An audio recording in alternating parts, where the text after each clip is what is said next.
ভয়াবহ ভূমিকম্প ঝুঁকিতে বাংলাদেশ সহ দক্ষিণ এশিয়ার প্রায় সব দেশগুলো আঘাত হানতে পারে ৮ বা তার বেশি মাত্রার বড় ভূমিকম্প। ইতিমধ্যে বিভিন্ন দেশে কয়েকদিন পরপরই ঘটে যাচ্ছে ছোট বা হালকা মাত্রার ভূমিকম্প, যাকে বড় মাত্রার ভূমিকম্পেরই পূর্বাভাস হিসেবে দেখছেন বিশেষজ্ঞরা। কিন্তু কী কারণে এত মারাত্মক ভূমিকম্প ঝুঁকিতে দক্ষিণ এশিয়ার দেশগুলো? বিস্তারিত শিহাব ইসলামের ডেস্ক রিপোর্টে।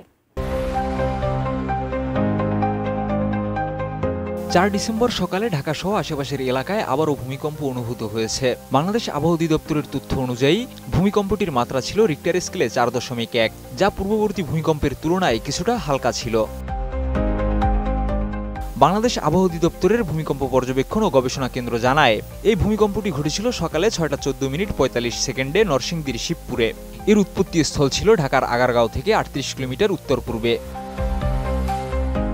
এটি ছিল সম্প্রতি ঘটমান একাধিক ভূমিকম্পের মধ্যে আরেকটি।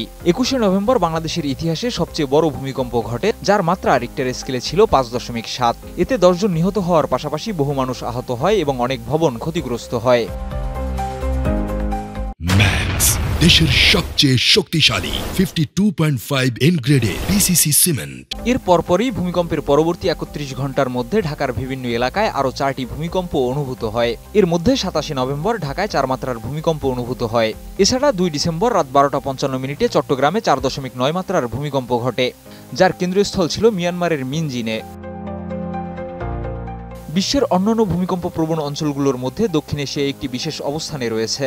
আফগানিস্তানে চলতি বছরের নভেম্বরে ৬.৩ মাত্রার ভূমিকম্পের ঘটনায় বহু মানুষের মৃত্যু হয়েছে। আর এর আগে পূর্ব আফগানিস্তানে ৬ মাত্রার ভূমিকম্পে ২২০০ জনেরও বেশি মানুষ প্রাণ হারিয়েছিলেন। বারবার এই ভূমিকম্পের ঘটনার পেছনে রয়েছে দক্ষিণ এশিয়ার জটিল টেকটনিক প্লেটের বিন্যাস। দক্ষিণ এশিয়ার এই অঞ্চলটি ভারতীয় plate, Eurasian plate, Indo Australian plate, সুন্দা plate, Burmese plate এবং প্যাসিফিক প্লেটের সংযোগস্থলে অবস্থিত। এসব প্লেটের সংঘর্ষের কারণেই ভূমিকম্পের সৃষ্টি হয়। এছাড়া দক্ষিণ এশিয়ার ভৌগোলিক অবস্থানও ভূমিকম্পের তীব্রতা বাড়িয়ে দেয়।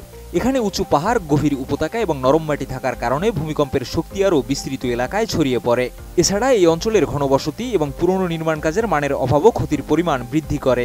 বিশেষজ্ঞদের মতে, কাবুল, ইসলামাবাদ, দিল্লি, কাঠমান্ডু এবং ঢাকা ভূমিকম্প প্রবণ এলাকার কাছাকাছি অবস্থিত। তাই এখানকার কোটি কোটি মানুষ বিপজ্জনক পরিস্থিতিতে বসবাস করছে। আফগানিস্তান এবং পাকিস্তানের গ্রামীণ এলাকার বাড়িগুলো, যেগুলো প্রধানত মাটি এবং পাথর দিয়ে তৈরি, সেগুলোর জন্য এমন ভূমিকম্প মারাত্মক ক্ষতি বয়ে আনতে পারে। দক্ষিণ এশিয়ার ভূমিকম্পের ঝুঁকি মোকাবেলা করতে হলে ভবিষ্যতে এ ধরনের দুর্যোগের জন্য প্রস্তুত থাকা জরুরি। সঠিক নির্মাণ মান, নাগরিক সচেতনতা এবং ভূমিকম্পের পূর্বাভাস প্রযুক্তির উন্নতি এ ধরনের দুর্ঘটনার ক্ষয়ক্ষতি কমাতে পারে।